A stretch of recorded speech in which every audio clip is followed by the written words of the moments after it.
Sober up. COVID-19 respects no national borders, no social bounds, no political systems, and no cultural values.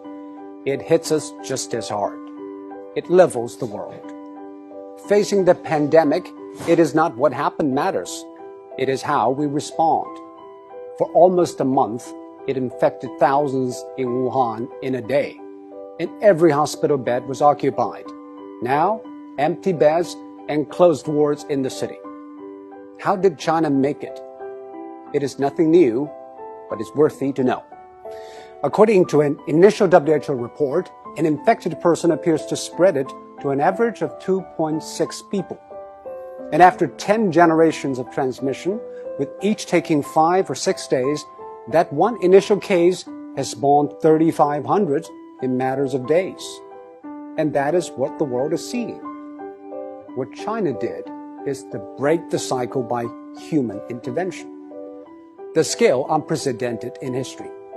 Extreme, draconian, and aggressive. These are the words used to describe China's response. But now, people have come to terms with the new norm, lockdown. Some people say, isn't that a violation of individual rights? Actually, the balance between individual rights and public safety is always an ever-changing equation. After 9/11, all the airports in the world began to impose draconian safety checks on passengers, and people accepted it because we traded a little of our freedom for the greater good of the public. China imposed the largest and most draconian quarantine in history. Factories shut, public transport stopped, and people stayed indoors. By doing that, it flattened the curve.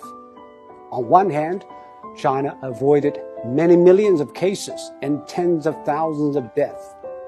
On the other, it stretched out the time and made the hospitals restaffed and less strained. This is exactly what Europe and America should know. But public policy needs both ends to agree, the decision makers and the decision takers. Quarantine is indeed extreme and extremely restrictive. It needs the people in lockdown to be honest and cooperative. I think what the people of Wuhan did was exceptional. They had the courage, tenacity, and resilience to stay housebound for days, weeks, and months. Most view the quarantine as a civic duty, and that is why it worked. Public health methods are universal.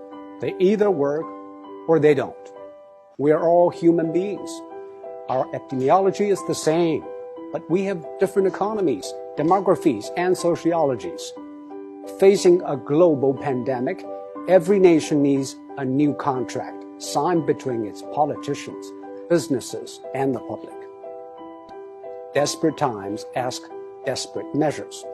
This is a desperate time, and we should not put politics ahead of public health, now more than ever. The new coronavirus has been claimed by ideologues. Donald Trump said it justified tighter border control. Bernie Sanders linked it to free health care. While in Singapore, every infection case is followed and dealt with. Bit by bit, every country is testing its methods through trial and error.